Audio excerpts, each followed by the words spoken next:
sholat itu boleh-boleh saja, terutama kalau ada tamu, supaya orang nggak curiga.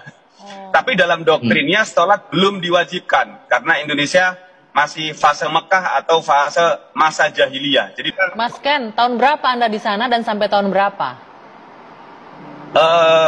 2002-2003 saya keluar. Dan dulu ya itu tadi mungkin kita nggak tahu ya, pejabat itu tidak memahami apa sebenarnya Al-Zaitun, mungkin hanya melihat pesantren besar 1.200 hektar, mereka datang melihat ini aset umat Islam, mereka nyumbang atau mereka bagian di dalamnya, kita juga nggak tahu karena memang kami kan hanya pasukan ya, pasukan perang yang kita melihat fenomena.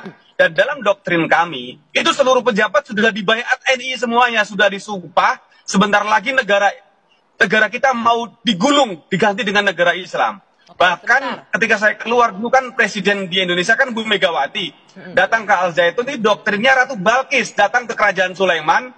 Al-Zaitun seperti kerajaan Sulaiman, Mega nanti Bu Megawati menyerahkan tahtanya kepada Panji Gumilang. Nah itu doktrin kepada kami dulu dan itu masuk.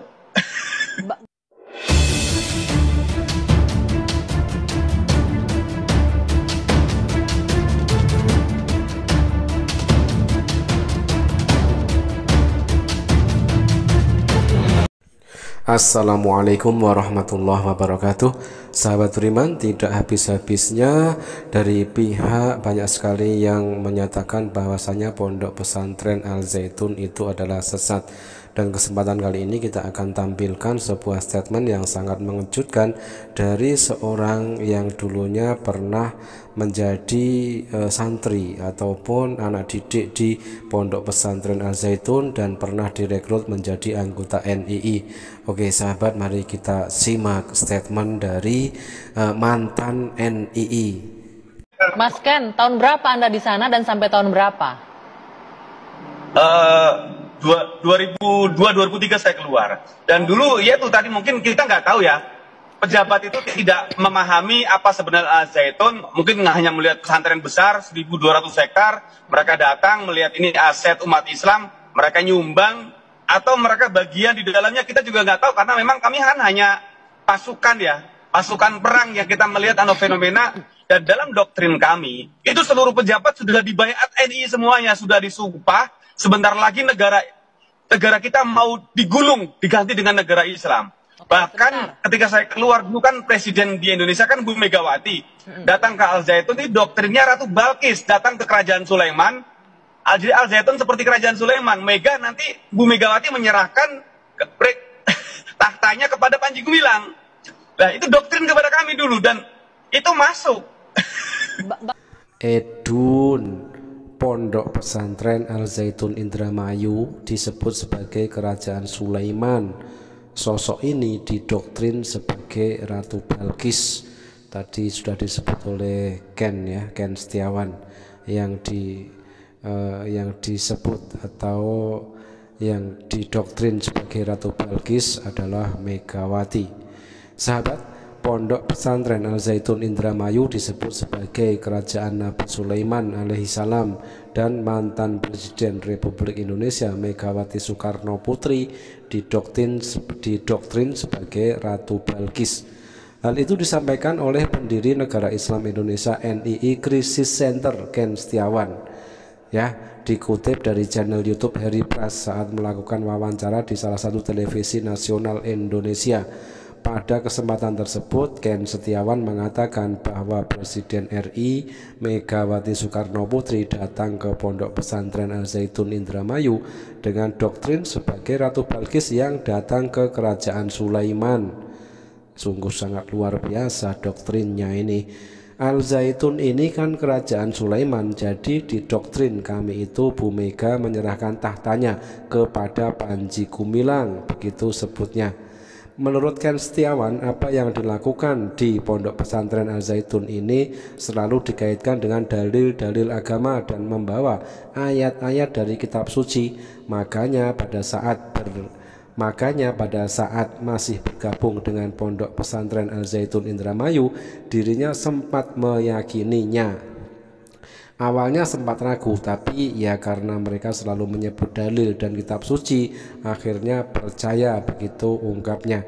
Dalam video wawancara tersebut, Ken Setiawan juga mengungkapkan hal yang tidak terduga, yakni rencana besar dari pimpinan Pondok Pesantren Al Zaitun Indramayu, Panji Gumilang, yang ingin membangun negara Islam di Pondok Pesantren Al Zaitun. Bagaimana Anda bisa menerima doktrin itu? Ini kan nggak masuk akal begitu ya. Bagaimana brainwash itu terjadi di dalam Pondok Pesantren Al Zaitun? Ya, semuanya kan menggunakan dalil-dalil agama, menggunakan ayat-ayat kitab suci.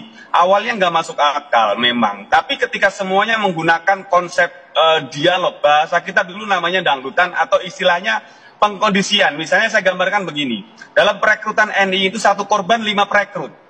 Jadi korbannya misalnya laki-laki, yang rekrut 5 perempuan cantik yang hobinya sama. Hobinya fotografi, kita siapkan perekrut yang 5 perempuan hobi fotografi.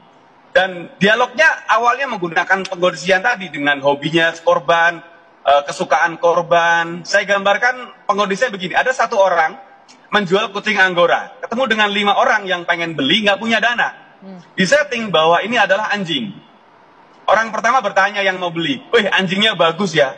Yang punya kucing Anggora menjawab, ini bukan anjing, tapi kucing Anggora. Nah, orang kedua bertanya, berapa harganya? Orang ketiga, keempat, kelima mengatakan bahwa ini adalah anjing. Akhirnya yang punya kucing ragu. Jangan-jangan ini anjing. Karena semua mengatakan bahwa ini adalah anjing. Padahal faktanya ini kucing. Nah ini faktanya ngeri. Hoax yang diulang terus-menerus akan tersugesti menjadi sebuah kebenaran. Nah di sana menggunakan seperti itu. Ada satu kalimat yang menarik ya, yang perlu kita cermati dari apa yang diucapkan oleh Ken Setiawan ya. Hoax yang diulang terus-menerus akan tersugesti menjadi sebuah kebenaran. Hal itulah yang ditanamkan, yang didogmakan kepada para calon-calon member NII ya, di dalam merekrut anggota baru dari pihak Al Zaitun atau NII, merekrut dengan cara-cara licik seperti yang baru saja diceritakan oleh Ken Setiawan ya. Diibaratkan ada yang jual kucing Anggora. Ada 5 orang tim dipersiapkan untuk merekrut calon anggota baru yang diibaratkan sebagai penjual kucing Anggora tadi ya. Yang satu mengatakan itu adalah anjing, yang kedua nggak punya uang mengatakan itu adalah anjing, padahal sebenarnya adalah kucing Anggora. Inilah yang dimaksud oleh Ken Setiawan. Hoax atau kebohongan yang diulang-ulang bisa mensugesti hal tersebut menjadi sebuah kebenaran. Sangat luar biasa memang dogma ataupun doktrin yang dipakai untuk merekrut member baru. Apalagi tadi doktrin tentang konsep masalah sholat lebih mudah. Sholat itu bukan dilarang, tapi belum diwajibkan karena menganggap negara Republik Indonesia itu masih Mekah. Hukumnya jahiliyah, Pancasila, Tauhid. Jadi sebelum negara Islam menang atas Republik Indonesia, itu belum diwajibkan sholat yang 5 waktu. Jadi tidak ada yang sholat 5 waktu, Mas Ken? Tidak ada yang sholat 5 waktu dalam pesantren itu? Sholat itu boleh-boleh saja, terutama kalau ada tamu, supaya orang nggak curiga. Tapi dalam doktrinnya sholat belum diwajibkan, karena Indonesia masih fase Mekah atau fase masa jahiliyah, jadi belum tegak hukum Islam. Lebih lanjut, menurut Ken Setiawan, sholat di Al Zaitun menurutnya adalah belum menjadi sebuah kewajiban, karena masih menganggap Indonesia ini adalah masa atau fase Mekah ya, yang mana dalam fase tersebut adalah masih dalam fase jahiliyah. Itu yang ada di Al Zaitun ya, menurut kisah atau apa yang diceritakan oleh Ken Setiawan. Sebenarnya mudah saja ya. Sholat adalah perintah di dalam agama Islam, adalah sebuah kewajiban, termasuk di dalam rukun iman, rukun Islam, syahadat, sholat, puasa, zakat ya. As-sholatu imaduddin, faman aqomaha faqad aqomaddin, waman tarokaha faqad hadamaddin. Sholat adalah tiang agama, maka barang siapa menunaikan sholat maka dia telah menegakkan agama, dan barang siapa meninggalkan sholat maka ia adalah merobohkan agama. Inna sholata tanha anil fahsya'i wal munkar. Banyak sekali dalil-dalil di dalam ayat Al-Quran tentang kewajiban di dalam sholat tersebut. Tetapi kenapa bisa di Al Zaitun sholat tersebut ya, permasalahan sholat tersebut justru malah bukan kewajiban katanya, karena masih fase jahiliyah atau fase Mekah, yang mana itulah tujuan daripada NII ingin mendirikan negara Islam Indonesia, dan masa-masa sekarang dikatakannya masa jahiliyah. Sungguh sangat luar biasa sekali kesesatan dari Pondok Pesantren Al Zaitun dengan NII-nya di bawah pimpinan Panji Gumilang. Oke sahabat, terima kasih, mudah-mudahan bermanfaat. Jazakumullah khairan kasiron. Wassalamualaikum warahmatullahi wabarakatuh.